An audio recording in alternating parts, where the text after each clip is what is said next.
Welcome back to Movieflix Tamil. நம்ம சேனலில் இப்போ ஒரு ஸ்பெஷலான டிவி சீரிஸ் போயிட்டுருக்கு. ஸோ இப்போ தான் நம்ம சேனலுக்கு ஃபஸ்ட் டைம் வந்திருக்கீங்கன்னா மறக்காமல் சப்ஸ்கிரைப் பண்ணிக்கோங்க. அப்படியே பக்கத்தில் இருக்க பெல் ஐக்கானே கிளிக் பண்ணிக்கோங்க. இந்த மாதிரி ஒரு டிவி சீரிஸ் இருக்குது அப்படின்னு சொல்லிட்டு உங்களோட ஃப்ரெண்ட்ஸுக்கும் இதை வந்து வாட்ஸ்அப், ஃபேஸ்புக் இதெல்லாம் ஷேர் பண்ணி கொஞ்சம் சப்போர்ட் பண்ணி சரி வாங்க வீடியோக்குள்ளே போயிடலாம். வரைக்கும் இந்த எபிசோடில் என்ன நினச்சி அப்படின்னு சொல்லி பார்க்கலாம். நம்ம வேல்யல் தாத்தாவை குற்றவாளின்னு சொல்லி மரண தண்டனை கொடுக்கப்பட்டுச்சு. அதுக்கப்புறம் எல் ஃபேமிலியோட எல்லா உரிமைகளும் பறிக்கப்பட்டுச்சு. நீதிமன்றத்தில் பாம் வைக்க வந்தவனை செக்கில் தடுத்து நிறுத்தினதுனால அங்கே நிறைய உயிர்கள் பறிபோகாமல் காப்பாற்றப்பட்டுச்சு. அதுக்காக பதவியே இல்லாத ஹீரோவுக்கு நீதிமான் தன் குடும்பத்தோட பேர்லேயே ஒரு புது பதவி தரதா சொல்லி உறுதி கொடுக்குறான். தான் ஒரே பொண்ணாக இருந்தாலும் தப்பு செஞ்சால் தண்டனை கடுமையாக இருக்குன்னு ஜேனா ஜாட் வந்து பாடம் கற்றுக் கொடுத்துருக்காங்க. ஹீரோவும் லைட்டா ஜாடும் லவ் பண்ணாலும் காலத்தோட கட்டாயமாக ஹீரோ நிசா வேக்ஸையும் லைட்டா ஜாட் தேவியமையும் கல்யாணம் பண்ணி சிச்சுவேஷன் சபை முடிவு பண்ணிடுறாங்க. ஹீரோவை ஆடம் ஸ்ட்ரேஞ்சுன்ற ஒருத்தன் மீட் பண்ணுற தாத்தாவோட கோட்டையை கண்டுபிடிக்க சொல்லி அவனுக்கு ஒரு ஹிண்ட்டு கொடுத்துட்டு போயிடுறான். ஸோ அதுக்கப்புறம் அம்மாவோட உதவியோட அந்த கோட்டையை கண்டுபிடிக்கிறாங்க. வேல்யல் தாத்தா மிகப்பெரிய சயின்டிஸ்ட். அவர் விட்டதை செகல் தான் தொடரணும்னு ஆசைப்பட்டு இருப்பார். அதே சமயம் ஹீரோட அம்மாவும் அப்பாவும் பிளாக் ஜீரோ டெரரிஸ்ட்னு சொல்லி முத்திரை குத்தி ஹீரோ கண்ணு முன்னாடியே கொலையும் பண்ணிடுறாங்க. ஸோ ஜேனா ஜாட் தான் வந்து பார்த்திங்கன்னா அவங்க கையால் கொலை பண்ணது. கோட்டைக்கு போன செகலில் மறுபடியும் ஆடம் ஸ்ட்ரேஞ்ச் மீட் பண்ணுறான். எதிர்காலத்துலேருந்து கேல்யல் உன்னுடைய பேரன் ஆபத்தில் இருக்கான். இப்போது கிரிப்டான் அழியிற சுச்சுவேஷனில் இருக்குது. பிரீனியாக்னு ஒரு கெட்டவன் வந்துட்டுருக்கான். ஸோ இதெல்லாமே உன்னால தான் தடுத்து நிப்பாட்ட முடியும் அப்படின்ற விஷயத்தையும் சொல்கிறான். இதுக்காகத்தான் உன் அம்மா அப்பா உயிரை கொடுத்துருக்காங்க, புரிஞ்சுக்கிட்டாதான் உன்னால் வந்து கிரிப்டானை காப்பாற்ற முடியும்னு சொல்லி என்கரேஜும் பண்ணுறான். சரி, இனி என்ன நடக்குதுன்னு சொல்லி பார்க்கலாம். இப்போ ஹீரோவும் ஆடம் ஸ்ட்ரேஞ்சும் தாத்தாவோட மறைவான கோட்டையில் இருக்காங்க. அந்த இடத்துல சூப்பர்மேனோட ட்ரெஸ் ஹீரோட கையில் இருக்குது. இது உண்மையாலுமே என்னோட பேரனோட தானா அப்படின்னு சொல்லி ஆடம் ஸ்ட்ரேஞ்சுக்கிட்ட கேட்டுட்ருக்கான். அப்போ ஏன் அவன் வராமல் நீ வந்திருக்க அப்படின்னு சொல்லிட்டு ஒரு கேள்வி வைக்கிறான். இந்த இடத்துல ஆடம் ஸ்ட்ரேஞ்ச் ஒரு புரியாத பதிலையே கொடுக்குறான். ஸோ சூப்பர்மேன் அங்கே பிரச்சனை இருக்கிறதுனால அவன் வரல, அதுக்கு பதிலாக நான் வந்திருக்கேன் அப்படின்னு சொல்லி ஹீரோ செகலுக்கு புரியல. நான் சொன்னால் இந்த கோட்டை உண்மையாகவே இருக்கா இல்லையா, ஸோ என்ன நம்பு அப்படின்னு சொல்லிட்டு ஆடம் ஸ்ட்ரேஞ்ச் சொல்கிறான். செகல் இப்போ சுத்தமாக நம்பிக்கை இல்லை, அழிய போகிற பூமியை பற்றி எனக்கு கவலையும் கிடையாது, கிரிப்டானில் இப்போ பிரச்சனை இருக்குது, ஸோ இங்கே இருக்க பிரச்சனைலாம் நான் பார்க்கணும் அப்படின்னு சொல்லிட்டு செகல் வந்து இந்த பிரச்சனையில் தலையிட மாட்டேன் அப்படின்னு சொல்லிட்டு கிளம்பி போகிறான். இப்போ ரெண்டு பேருமே வந்து பார்த்திங்கன்னா கேண்டோர் சிட்டிக்கு வந்துடுறாங்க. நீதிமான் டேரன் வேக்ஸ் பற்றி கேட்டு தெரிஞ்சுக்கிறான் நம்ம ஆடம் ஸ்ட்ரேஞ்ச். ஏன்னா அவங்ககிட்ட வந்து பேசி பிரயோஜனம் இல்லை, அதனால் வந்து நான் அவங்ககிட்ட டேரெக்டாக போய் பேசலாம் அப்படின்னு சொல்லிட்டு ஹீரோக்கிட்டே சொல்கிறப்போ ஹீரோவுக்கு லைட்டாக பயமாகிடுது. இவங்ககிட்ட போய் சொன்னால் அப்படின்னா பிரச்சனை இன்னும் பெருசாகிக்கிட்டுரும் அப்படின்னு சொல்லிட்டு நானே உதவி பண்ணுறேன் அப்படின்னு சொல்லி நம்ம ஹீரோவும் ஆடம் ஸ்ட்ரேஞ்சுக்கு வந்து பார்த்திங்கன்னா ஒரு நம்பிக்கை கொடுக்குறான். திடீர்னு பாதுகாப்பு பட ஹீரோவை மடக்கி பிடிச்சி செம்ம அடித்து தூக்கிட்டு போயிடுறாங்க. நமக்கு இப்போ ஹீரோ என்ன பண்ண போகிறாங்களோ அப்படின்னு சொல்லிட்டு ஒரு டவுட் இருந்தாலும் இப்போ பார்த்தா ஹீரோவை டேரெக்டாக நிசா வேக்ஸ்ட்டை கொண்டாந்து விட்டுட்டு போயிடுறாங்க. நமக்கு நேரம் இல்லை, சீக்கிரம் இந்த ட்ரெஸ்ஸை போட்டுடுவா அப்படின்னு சொல்லிட்டு வேக்ஸ் ஃபேமிலியோட யூனிஃபார்மை கொடுத்து கூட்டிகிட்டு போகிறான். இப்போ நேராக நீதிமானும் அந்த கடவுள் தூதனும் இருக்க இடத்துக்கு கூட்டிகிட்டு போயிடுறாங்க. இப்போ நீதிமான் கிரிப்டானோட மாபெரும் 6 கடவுளை பற்றி சொல்கிறாரு. அதில் சக்தி வாய்ந்த ராவோ கடவுள் முன்னாடி வச்சு நாளைக்கு உனக்கு பதவி பிரமாணம் செய்ய என்னோட ஃபேமிலி வழியாக நீ வந்து பார்த்தீங்கன்னா இந்த சயின்ஸ் கில்ட்டில் வந்து ஜாயின் பண்ண போகிற அப்படின்னு சொல்லி பேசிட்டு ஹீரோட்ட வந்து ரெடியாக இருந்துக்கோ அந்த செர்மனிக்கு அப்படின்னு சொல்லிட்டு கிளப்பி விட்டுறான். அங்கே கட் பண்ணால் இப்போ மிலிட்ரி பேஸில் என்ன நடக்குதுன்னு சொல்லி பார்க்கலாம். இங்கே எல்லோரும் வெப்பனை எடுத்துகிட்டு வேகமாக கிளம்பிட்டு இருக்காங்க. அங்கே வந்து லைட்டா ஜாட் இப்போ கமாண்டராக இருக்க ஒருத்தங்கிட்ட வந்து இங்கே என்ன நடந்துட்டுருக்கு அப்படின்னு சொல்லி கேட்டு தெரிஞ்சுக்கிறாங்க. ஸோ பிளாக் ஜீரோ அப்படிங்கிற ஒரு டெரரிஸ்ட் கும்பலோட நடமாட்டம் வந்து பார்த்திங்கன்னா இந்த பொதுமக்கள் இருக்கக்கூடிய இடத்துல இருந்து வருது. அதாவது ரேங்க் இல்லாத பீப்புள் இருக்க இடத்துல நிறையா வந்து நடமாட்டம் இருக்குது. ஸோ அங்கே போகலாம் அப்படின்னு சொல்லிட்டு இவங்க எல்லாமே நிறைய வெப்பன்ஸ் எடுத்துகிட்டு போகிறாங்க. இவங்க போகிறத பார்த்தா மக்களையும் சேர்த்தி கொள்றதுல முடிவோடு இருப்பாங்க போல். அதனால் வந்து பார்த்திங்கன்னா லைட்டா ஜாட் நமக்கு தேவை பிளாக் ஜீரோ தான், அவங்கள விட்டுட்டு அப்பாவி மக்களை ஒன்றும் பண்ணக்கூடாது அப்படின்னு சொல்கிறப்போ கமாண்டர் வந்து பார்த்திங்கன்னா பொதுமக்களும் வந்து டெரரிஸ்ட்டு தான், அதனால் வந்து பார்த்திங்கன்னா அவங்களும் தேவைப்பட்டால் நாங்கள் சுட்டு தான் பிடிக்கணும் அப்படின்னு சொல்லிட்டு லைட்டா ஜாட் கூட இருக்க அந்த டேவியம் அவனும் அதே தான் சொல்கிறான். அதனால் வந்து பார்த்திங்கன்னா லைட்டா ஜாட்டுக்கு செம்ம கடுப்பாயிடுது. ஸோ அதனால் கொடுக்குற ஆர்டரை மட்டும்தான் ஃபாலோ பண்ணணும், தேவையில்லாத பிரச்சனையெல்லாம் வந்து பண்ணக்கூடாது அப்படின்னு சொல்லி லைட்டா ஜாட்டுக்கு வந்து ரொம்ப ஸ்ட்ரிக்டாக சொல்லிடுறாங்க. இப்போ நேராக வந்து அம்மா ஜேனா ஜாட்டை வந்து பார்க்க வர்றாங்க. பிளாக் ஜீரோ தான் கடவுள் தூதர் ராவோ கொல்ல ட்ரை பண்ணது, அதை விட்டுட்டு அப்பாவி மக்களை ஏன் துன்புறுத்துறீங்க, நியாயமான கேள்வி கேட்குறா. கடமைக்கு முன்னாடி நியாய தர்மம்லாம் பார்க்கக்கூடாது, உனக்கு கொடுத்த ஆர்டரை மட்டும்தான் ஃபாலோ பண்ணணும் அப்படின்னு சொல்லிட்டு போயிடுறாங்க. அதிகாரத்துக்கு மத்தியில் பொதுமக்கள் கொல்லப்பட்டதை லைட்டா ஜாட் கொஞ்சம் கூட விரும்பவே இல்லை. அதே டைம் செகல் வந்து பார்த்திங்கன்னா செகலோட மெசேஜை பார்த்துட்டு ஹீரோ மீட் பண்ண வரான். ஏதோ காரணத்துக்காக தான் உன் அம்மா அப்பா இதை செஞ்சுருக்காங்க, ஸோ அதை கண்டிப்பாக நிறைவேற்றணும்னு சொல்லி அனுப்பி வைக்கிறாங்க. ஹீரோ நேராக நீதிமான் டேரன் வேக்ஸை பார்க்க. ஹீரோ பார்த்ததும் எதுவும் பிரச்சனை இல்லையே, உன்னை பார்த்து ரொம்ப குழப்பத்தில் இருக்க மாதிரி இருக்குது, ஸோ இந்த ஃபங்க்ஷன் முடிஞ்சதும் நம்ம 2 ஃபேமிலி பற்றி பேசலாம் அப்படின்னு சொல்லிட்டு, உன் அம்மா அப்பா துரோகியாக இருந்தாலும் நீ அதெல்லாம் மறந்துட்டு என்னோட வேக்ஸ் ஃபேமிலியில் ஜாயின் பண்ணுறதுல எனக்கு ரொம்பவே சந்தோஷம் அப்படின்னு நீதிமான் சொல்கிறப்பயே ஹீரோக்கு இப்போ வேல்யல் தாத்தா பற்றி ஒரு உண்மையை செகுக்கிட்ட சொல்கிறான். உன் தாத்தாவும் நானும் ரொம்ப க்ளோஸ் ஃப்ரெண்ட்ஸு. அவர் ஒரு அட்வான்ஸ் கம்ப்யூட்டர் சிஸ்டத்தை உருவாக்கினார். ஆனால் அதை பற்றி யாருக்கும் சொல்லாமல் மறைச்சிட்டாரு. அவர் கண்டுபிடிச்சது ஒரு மிகப்பெரிய சாதனை. ஒரு மிகப்பெரிய எதிரி கிரிப்டான் நோக்கி வந்துகிட்டு இருக்கான். அதனால நம்ம கிரகத்துக்கு மிகப்பெரிய ஆபத்து அப்படின்னு சொன்னார். அதை நீதிமான் நம்பலை. இப்போ தான் ஹீரோ செக்குக்கு புரியுது. ஆடம் சொன்னது சரி. ஹீரோ செக் சரி, எனக்கு அந்த வாய்ப்பை கொடுங்க, நான் அவர் விட்ட இடத்துலேருந்து அந்த ஆராய்ச்சியை கண்டினியூ பண்ணுறேன் அப்படின்னு சொல்லிட்டு ஒரு டீலை போடுறான். ரைட். ஆடமும் ஒரே ஒரு ஃப்ரெண்டு கெம்மும் பாரில் இருக்காங்க. அங்கே ஹீரோ செக்கில் வந்துட்டு இப்போ அவன் கையில் வந்து அந்த அட்வான்ஸ் கம்ப்யூட்டரை வந்து கண்ட்ரோல் பண்ணுற அந்த பேனல் இருக்குது. இதை வச்சு ஏதாச்சும் பண்ண முடியுமா, நீங்கள் வந்து நமக்கு ஆபத்து வருதுன்னு சொன்னீங்களா, அதை கண்டுபிடிக்க முடியுமா அப்படின்னு சொல்லி சொல்கிறான். கெம்முக்கு இவங்க சொல்கிற கதை சுத்தமாக புரியல. பட் ஹீரோ செக்குக்காக இது எல்லாத்தையும் பண்ணிகிட்டு இருக்கான். ஆடமுக்கு ஒரு சோதனை வருது. இப்போ ஹீரோ கிட்ட அட்வான்ஸ் கம்ப்யூட்டர் டேட்டா சிஸ்டம் இருந்தாலுமே அதை வச்சு கிரிப்டானுக்கு வர பிரச்சனையை கண்டுபிடிக்க நிரூபிச்சாகணும். 2 மணி நேரம் தான் உனக்கு டைமு, இல்லாட்டி நீ இந்த இடத்த விட்டு கிளம்பிடணும் அப்படின்னு சொல்லிட்டு கட் அண்ட் ரைட்டாக சொல்லிடுறாப்புல. ஸோ இப்போ மிலிட்ரி பேஸில் என்ன நடக்குதுன்னு சொல்லி பார்க்கலாம். லைட்டாஸோட் நேராக போயிட்டு கமாண்டரை மீட் பண்ணுறா. அவரை அந்த கிரிப்டானோட பழங்கால நடைமுறைப்படி வந்து பார்த்திங்கன்னா சண்டைக்காக கூப்பிட்றான். இது வந்து ஒரு சவால் மாதிரி 1000 வருஷமாக வந்து ஃபாலோ பண்ணுறது. இந்த சவால் வந்து பார்த்திங்கன்னா கிட்டத்தட்ட வாழ்வா சாவா அப்படிங்கிற மாதிரி. இந்த சண்டையில் கடைசி வரை யார் இருக்காங்களோ தோக்குறவங்க கண்டிப்பாக வந்து இறந்து போயிடுவாங்க. ஸோ அதனால் வந்து பார்த்திங்கன்னா நிறைய விதிமுறைகள் இதில் இருக்குது. ஸோ அந்த படி வந்து பார்த்திங்கன்னா டைரெக்டாக வந்து சேலஞ்ச் பண்ணுறா. இந்த விஷயத்தை கேள்விப்பட்டு ஜேனாஸ்வாடும் வந்து பார்த்திங்கன்னா லைட்டாஸோட தனியாக கூப்பிட்டு, நீ ஒரு தப்பான முடிவு எடுக்கிற, அதனால் என்னோட ஒரே பொண்ணை நான் இழக்க விரும்பலை அப்படின்னு சொல்லிட்டு ரொம்ப வருத்தப்படுறாங்க. ஆனாலும் லைட்டாஸோட வந்து இந்த விஷயத்தில் ரொம்ப உறுதியாக இருக்கா. ஸோ இந்த சண்டை வந்து நடந்தே ஆகணும், அப்படின்னா தான் வந்து பொதுமக்களை வந்து பாதுகாக்க முடியும் அப்படிங்கிறத வந்து பார்த்திங்கன்னா லைட்டாஸோட நம்பிக்கை.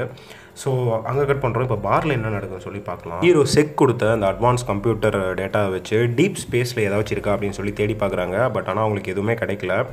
ஹீரோ இப்போ வேற ஒரு பிளான் வச்சுட்டு ஆடம் சொல்கிறத கேட்டுட்டு முட்டாள்தனமான காரியம் எதுவும் பண்ணிடாத, எங்களுக்கு இன்னும் கொஞ்சம் டைம் கூட நாங்கள் தேடி பார்க்குறோம் அப்படின்னு சொல்லிட்டு சொல்கிறான். ஆனாலும் ஹீரோ வந்து செக்கு அவனோட பிளானை எக்ஸிக்யூட் பண்ணுறேன் அப்படின்னு சொல்லிட்டு இந்த கடவுள் தூதன் ராவோ வந்து கொலை பண்ணுறதுக்காக ஒரு பிளானோட போகிறான். இப்போது கெம்முக்கு ஒரு டவுட்டு, ஆடம் உண்மையாக தான் சொல்கிறானா? ஆடம் சூடு அடித்து சத்தியம் பண்ணுறான், நான் சொல்கிறது உண்மை, கண்டிப்பாக நீங்கள் வந்து பிரச்சனையில் மாட்டிக்க போகிறீங்க அப்படின்னு சொல்லி சொல்கிறான். இப்போ கோபமாக செக்கும் வந்து ஒரு சின்ன கத்தியை எடுத்துகிட்டு அந்த நீதிமான் கோட்டைக்கு போகிறான். அங்கே நிசாவேக்ஸை மீட் பண்ணுறான். நிசாவேக்ஸ் தனியாக கூப்பிட்டு போயிட்டு, உனக்காக ஒன்று வச்சுருக்கேன் அப்படின்னு சொல்லி, அப்பா தான் இங்கே நடக்கிற எல்லா பிரச்சனையும் காரணம் அப்படின்னு சொல்லி ஹீரோ கோவப்பட, அதை விட முக்கியமாக உனக்காக ஒன்று வச்சுருக்கேன் அப்படின்னு சொல்லி ஹீரோவோட அம்மா அப்பா இறந்து போனால் அவங்களோட அஸ்தியை வந்து கொடுக்குறான். இதை பண்ணதுக்காகவே நிசாவேக்ஸுக்கு மிகப்பெரிய தண்டனை கிடைக்கும். ஆனாலும் இது எல்லாத்தையும் ஹீரோக்காக பண்ணுறா. ஹீரோ மேலே ஏதோ அவளுக்கு ஒரு தனிப்பட்ட லவ் இருக்குது அப்படிங்கிறது நமக்கு நல்லா தெரியுது. கோபமாக போன ஹீரோ அம்மா அப்பாவோட அஸ்தியை வாங்கிட்டு வீட்டுக்கு போகிறான். இப்போ அவனுக்குன்னு இருக்கிறது எதுவுமே கிடையாது. இப்போ பாரில் பார்க்கலாம். இப்போ பாரில் கெம்மும் ஆடமும் எல்லா சேட்டலைட்டோட ரிப்போர்ட்ஸையும் செக் பண்ணி பார்க்குறாங்க. ஏதோ ஒன்று கண்டுபிடிக்கிறாங்க. இப்போ மிலிட்ரி பேஸில் மறுபடியும் பார்க்கலாம். லைட்டாஸோட நடக்க போகிற சண்டைக்கு ரெடி ஆகிட்டு இருக்கா. அவளை மீட் டேவியம், நீ ஒரு மிகச்சிறந்த போராளி, உனக்கு தான் கண்டிப்பாக வெற்றி கிடைக்கும், நீ வந்து இந்த ஜாட் ஃபேமிலியோட இந்த வாக்குறுதிகளை மட்டும் மறந்துடாத அப்படின்னு சொல்லிட்டு ரொம்ப ஆறுதலாக சொல்லிட்டு போகிறான். மறுபடியும் ஹீரோ வீட்டில் நடக்குதுன்னு சொல்லி பார்க்கலாம். திடீர்னு ஹீரோ வீட்டோட கதவை யாரோ தட்டுறாங்க. வெளியே போய் பார்த்தா ஒரு அம்மாவும் ஒரு சின்ன பொண்ணு நிற்கிறாங்க. இவங்க பேர் ரோமா அண்ட் ஓனா. ஹீரோ செக்கோட அம்மா அப்பா வந்து இவங்களுக்கு நிறைய உதவி பண்ணியிருப்பாங்க. ஸோ அதனாலே வந்து பார்த்திங்கன்னா அவங்களுக்கு ஹீரோட ஃபேமிலி மேலே ஒரு பெரிய ஒரு நல்ல மரியாதை இருக்கும். ஸோ இந்த குட்டி பொண்ணு ஓனா வந்து எல் ஃபேமிலியோட சிம்பிள் போட்ட ஒரு சின்ன கல்லை வந்து கொடுத்துட்டு போகிறா. கடைசியாக வந்து அவங்களுக்காக வந்து ஒரு மரியாதை செய்கிறேன் அப்படின்னு சொல்லிட்டு ஹீரோவும் அதுக்காக அவங்களுக்கு நன்றி செலுத்திட்டு அவங்கள கிளப்பி விட்டுறான். கிரிப்டானில் 1000 வருஷத்துக்கு முன்னாடி ஒரு மிகப்பெரிய வாரியர் ஜோ மான் அப்படின்னு சொல்லிட்டு ஒரு மிகப்பெரிய வாரியர் இருந்தார். அவரும் வந்து இந்த கிரிப்டானுக்கு வந்த மிகப்பெரிய எதிரிகள் எல்லாத்தையும் நேருக்கு நேராக வந்து பார்த்திங்கன்னா சண்டைக்கு கூப்பிட்டு ஒத்த நின்று ஜெயிச்சிருக்காரு. ஸோ அந்த பழைய விதிமுறைகளை கடைப்பிடிச்சி யார் வேணாலும் யாரை வேணாலும் சண்டைக்கு கூப்பிடலாம். நேர்மையாகவும் அதே நேரம் வீரமாகவும் தான் நடந்துக்கணும். இந்த சண்டையில் யார் கடைசி வரையும் சாகாமல் இருக்காங்களோ அவங்க தான் வந்து பார்த்து மிகப்பெரிய மரியாதை வந்து அவங்களுக்கு கிடைக்கும். ஸோ அந்த முறைப்படி தான் லைட்டாஸோட கமாண்டருக்கு வந்து சேலஞ்ச் பண்ணியிருப்பா. இப்போது சண்டை எல்லோரும் முன்னாடியும் ஸ்டார்ட் ஆகுது. ஜேனாஸோட தலைமையில் தான் வந்து பார்த்திங்கன்னா இந்த சண்டை ஆரம்பிக்குது. இப்போ லைட்டாஸோட அடி வாங்கினாலும் இப்போ சண்டை வந்து ஸ்டார்ட் ஆகிடுச்சு. ஆரம்பத்தில் லைட்டாஸோட செம்மையாக அடி வாங்கிட்டு இருக்காங்க. கமாண்டருக்கு இது கௌரவ பிரச்சனை. ஸோ பாவம் பார்க்காம அடி பின்னி எடுத்துகிட்டு இருக்காரு. அதே சமயம் ஹீரோ சேக்கும் தாத்தாவோட கோட்டைக்கு வந்திருக்கான். இங்கே சூப்பர்மேன் ட்ரெஸ்ஸு கொஞ்சம் கொஞ்சமாக வந்து மறைஞ்சிட்ருக்கு.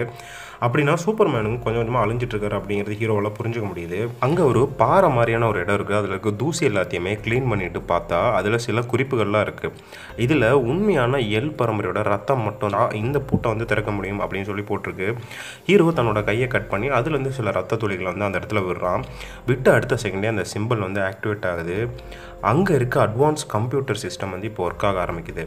இன்னொரு ஆச்சரியமான விஷயம் என்ன அப்படின்னா, இறந்து போனதான் நம்ம நினச்ச வேலியல் தாத்தா இப்போ உயிரோடு தான் இருக்கார். ஹீரோவுக்கு இது ரொம்பவே சந்தோஷமாக இருக்குது. கட்டுப்பிடிக்கலான்னு சொல்லிட்டு பக்கத்தில் போய் பார்த்தா அது ஒரு ப்ரொஜெக்ஷன். ஆமாங்க, வேலியல் தாத்தா ஒரு வேறு லெவல் சயின்டிஸ்ட்டு. அவரோட மொத்த அறிவையும் பயன்படுத்தி ஒரு அட்வான்ஸ் சிஸ்டத்தை உருவாக்கியிருப்பார். எதிர்காலத்தில் எப்படி இந்த மாதிரி பிரச்சனை வரும் அப்படின்னு தெரிஞ்சால் ஹீரோ செக்கேரில் வழி நடத்துறதுக்காக இப்படி ஒரு ஏற்பாடை அவர் முன்னாடி பண்ணி வச்சுருக்காரு. நடக்கிற பிரச்சனையை பற்றி புரியாத ஹீரோக்கு இப்போ தாத்தாவோட இந்த ப்ரொஜெக்ஷன் வழிகாட்டியாக இருக்க போகுது. சரி, ஹீரோட ஃப்ரெண்டு கெம்மும் ஆடமும் ஒரு சந்தையில் இருக்காங்க. அங்கே இருக்க ஒருத்தன் ஆடமோட வாட்சு கேப் எல்லாத்தையும் வாங்கிட்டு ஏதோ ஒரு இடத்துக்கு கூட்டி போயிட்டுருக்கான். மறுபடியும் இங்கே கோட்டையில் என்ன நடக்குன்னு சொல்லி பார்ப்போம். தாத்தா வேலியல் ஹீரோ கிட்ட பேசிகிட்டு இருக்காரு.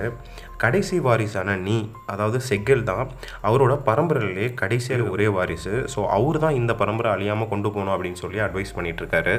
இப்போ கிரிப்டான் நோக்கி வந்துட்டு இருக்க மிகப்பெரிய பிரச்சனையான பிரெயினியாக்கை எப்படி தடுத்து நிறுத்துறது அப்படின்னு சொல்லிட்டு ஹீரோ வேலியல் தாத்தா கிட்ட கேட்குறதுக்கு, அதுக்காக தான் இந்த ஒரு லேபையை நான் உருவாக்கியிருக்கேன். ஒரு புது உலகம், அதுதான் என்னோட கண்டுபிடிப்பு. அதோட பேர் வந்து ஃபேந்தம் ஜோன். இந்த ஃபேந்தம் ஜோன் நார்மலாக ஸ்பேஸ் டைமில் தான் வந்து ஒர்க் ஆகும். அது மாதிரி தான் வந்து இதை கண்டுபிடிச்சிருக்கோம். இதுக்குள்ளே நிறைய கேலக்சிக்களை வந்து நான் கண்டுபிடிச்சேன். அதோட உயிரினங்கள் நம்மளை மாதிரியே வாழ்கிறதையும் நான் கண்டுபிடிச்சேன் அப்படின்னு சொல்லி எக்ஸ்பிளைன் பண்ணிகிட்ருக்காரு. அதோட உயிரினங்களை சிறப்பிடிக்கிறதுக்கு ஒரு பயங்கர தீய சக்தி தான் நான் கண்டுபிடிச்சேன் இந்த பிரெயினியாக் அப்படின்னு சொல்லிட்டு சொல்கிறாரு. இந்த விஷயத்தை போய் நான் கவுன்சிலில் வந்து சொன்னப்போ அதுக்கப்புறம் தான் என்ன ஆச்சு அப்படிங்கிறது உங்களுக்கே தெரியும். அங்கே கட் பண்ணால் மறுபடியும் மிலிட்ரி ஹவுஸில் என்ன ஆகுதுன்னு சொல்லி பார்க்கலாம். சண்டை செம்மையாக போயிட்டுருக்கு. லைட் அசால்ட் ஒரு கட்டத்தில் சாவடி வாங்கிட்டு இருக்கா. கமாண்டரும் வெறி கொண்டு அடிச்சுட்டு இருக்கான். ஒரு கட்டத்துக்கு மேலே மூக்கு வாயெல்லாம் ஒட்டஞ்சு கமாண்டரு கழுத்தையே திருகி கொல்ற அளவுக்கு சண்டையில் பயங்கரமாக போயிட்டுருக்கு. கடைசியாக இந்த சண்டையில் வந்து ஜெயிச்சது லைட் அசால்ட் தான். கமாண்டரை கழுத்தை நெரிச்சு கொண்டுட்டா. இந்த சண்டையில் வீரத்தை நிரூபித்து வெற்றி அடைஞ்சதாக அறிவிச்சிடுறாங்க. அங்கே கட் பண்ணால் மறுபடியும் வேக்ஸ் ஹவுஸில் என்ன நடக்குதுன்னு சொல்லி பார்க்கலாம். இப்போ வேக்ஸ் ஹவுஸுக்கு நம்ம ஹீரோ வந்திருக்கான். அந்த இடத்துக்கு நம்ம நீதிமானும் நிசா வேக்ஸும் வந்திருக்காங்க. ஹீரோ பார்த்ததும் என்ன ஒரு சர்ப்ரைஸு, ஃபங்க்ஷன் எப்படி நடக்க போதும் பார்க்க வந்திருக்கேன் அப்படின்னு சொல்லி நீதிமான் கேட்குறப்போ ஹீரோவுக்கு செம்ம டென்ஷனு. நான் செத்தாலும் என்னோட எல் பரம்பரையில் தான் வந்து சாவேன், அதை விட்டுட்டு உன்னோட வேக்ஸ் பரம்பரையில் இல்லை அப்படின்னு சொல்லிட்டு கடுப்பில் அவன் கொண்டு அந்த கத்தியை வச்சு அந்த பேட்சையே பிச்சு அவன் மூஞ்சில் விட்டு எறிகிறான். நீதிமணிக்கு இப்போ செம்ம டென்ஷன் ஆகுது. டக்குன்னு அந்த இடத்துக்கு வந்து பார்த்தீங்கன்னா கடவுள் தூதர் ராவோ வந்துடுறாரு. உன்னோட வேண்டுகோள் படி உனக்கு சயின்ஸ் கில்ட்டில் வந்து உனக்கு இடம் கொடுக்குறேன் அப்படின்னு சொல்லிட்டு அவர் வந்து ஒரு வாக்குறுதியை கொடுத்துட்றாரு. உன்னோட பரம்பரையிலேயே நீ ஒரு கிரேடோட அங்கே இருக்கலாம் அப்படின்னு சொல்லி சொன்னோடனே ஹீரோ வந்து ரொம்ப ஹாப்பி ஆகிடுறான். இப்போ நீதிமானுக்கு வந்து என்ன பேசுறதுன்னு தெரில. நீதிமான் வந்து ஆரம்பத்தில் பரம்பரையை வந்து ஒழிச்சு கட்டணும் அப்படின்னு தான் முடிவில் இருக்கான். என்ன கடுப்போ தெரில அவனுக்கு. அவன் தாத்தாவையும் பிடிக்கல. அவனோட கண்ட்ரோலில் தான் வந்து பார்த்தீங்கன்னா இந்த ஒட்டுமொத்த கேண்டூர் சிட்டியும் வச்சுக்கணும்னு சொல்லி நினைக்கிறது. அவனை வந்து உன்னோட கண்ட்ரோல் எடுக்கணும்னு நினைக்காத அப்படின்னு சொல்லிட்டு அவர் அங்கேருந்து போயிடுறாரு. அங்கே கட் பண்ணி வெளியே வந்து பார்த்தீங்கன்னா பயங்கரமாக பனிப்புயல் வீசிட்டு இருக்கு. அந்த இடத்துல தான் ஹீரோட ஃப்ரெண்டு கெம்மும் ஆடமும் எதையோ வந்து பயங்கரமாக தேடிட்டு இருக்காங்க. அப்படி தேடி வானத்தில் வந்து விழுந்த சில கற்களை வந்து அவங்க தேடி எடுக்கிறாங்க.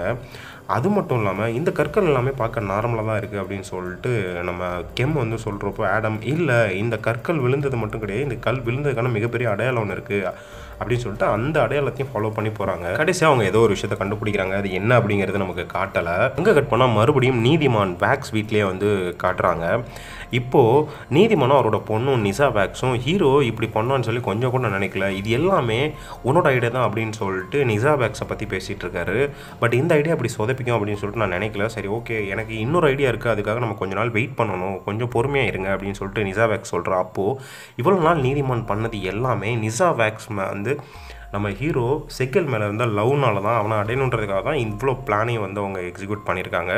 சரி, ஓகே, இப்போது மிலிட்ரி ஹெட் குவார்ட்டர்ஸில் என்ன ஆகுதுன்னு சொல்லி பார்ப்போம். மிலிட்ரி ஹெட் குவார்ட்டர்ஸில் இப்போ லைட்டோஸோட வந்து அவங்க அம்மா மீட் பண்ணுறாங்க. இப்போ ஜேனோஸோட வந்து அவங்க தான் இந்த மொத்த மிலிட்ரிக்கும் கமாண்டன்ட். ஸோ அவங்க பதவி பிரமாணம் வந்து செஞ்சு வைக்கிறதுக்காக வந்திருக்காங்க. ஸோ நம்ம லைட் ஹவுஸ் ஆர்டர் கொடுக்குறாங்க. இப்போ ஹீரோயினுக்கு ரொம்பவே ஹாப்பி. எவ்வளோ சோதனைகளை தாண்டி வந்து இப்போ அவங்க ஜெயிச்சிருக்காங்க. அதுவும் அவங்க அம்மா கையிலே வந்து அந்த பதக்கத்தை வாங்குறப்போ ரொம்ப சந்தோஷப்படுறாங்க. ஆனால் இனிமேல் தான் வரப்போகிற சோதனைகள் நீ சந்திக்க தயாராக இருக்கணும், பிரச்சனைகளை நீ தான் வந்து ஃபேஸ் பண்ணணும் அப்படின்னு சொல்லிட்டு கட் அண்ட் ரைட்டாக சில விஷயங்களை சொல்கிறாங்க. இப்போ ஹீரோ செக்கு வீட்டுக்கு அவசரமாக வந்திருக்கான். அந்த இடத்துல ஆடமும் கெம்மும் எதையோ வெறிக்க பார்த்துட்ருக்காங்க. ஒரு ட்ரோன் மாதிரி இருக்குது, இவ்வளோ நாளாக பிரெயினியாக கிரிப்டானை தேடி வந்துட்டுருக்கான் அப்படின்னு இவங்க எல்லாருமே நினச்சிட்டு இருப்பாங்க. ஆனால் இப்போ தான் ஒரு மிகப்பெரிய ட்விஸ்ட்டு. அவன் ஆல்ரெடி அவனோட உளவு ட்ரோன்களை வந்து பார்த்திங்கன்னா கிரிப்டானுக்கு ஆல்ரெடி அனுப்பி வச்சுருப்பான். அப்படி அனுப்பி வச்ச ட்ரோன்ஸ் வந்து பார்த்திங்கன்னா ஆல்ரெடி இந்த கிரிப்டானை வந்து சேர்ந்துருச்சு அப்படிங்கிற பெரிய ட்விஸ்ட்டுமே வித்தோட இந்த இடத்துல வந்து இந்த எபிசோட் முடியுது. சரி, இதுக்கப்புறம் ஹீரோ பிரெயினியாக எப்படி தடுத்து நிறுத்துவானா இல்லையா, அவனோட பரம்பரையை முழுசாக அழிக்க நினைக்கிற மற்ற எல்லாத்தையுமே சமாளிப்பானா இல்லையா, அதுக்கப்புறம் நம்ம ஹீரோயின் லைட் ஹவுஸ் ஆட் இப்போ கமெண்ட் ஆனதுக்கப்புறம் அவங்களுக்கு முன்னாடி இருக்கக்கூடிய எல்லா பிரச்சனைகளையும் அவங்களால ஹேண்டில் பண்ண முடியுமா அப்படிங்கிறத அடுத்தடுத்த எபிசோடில் பார்க்கலாம். ஸோ இந்த வீடியோ உங்களுக்கு ரொம்ப பிடிச்சிருந்தா லைக் பண்ணுங்கள், சப்ஸ்கிரைப் பண்ணுங்கள், மறக்காம உங்கள் ஃப்ரெண்ட்ஸுக்கும் ஷேர். மறுபடியும் அடுத்த எபிசோடோட சந்திப்போம். முடிஞ்சால் இடையில ஒரு வீடியோவையும் இடையில ஒரு படத்தையும் வந்து ரிவ்யூ பண்ணலாம். தேங்க்யூ.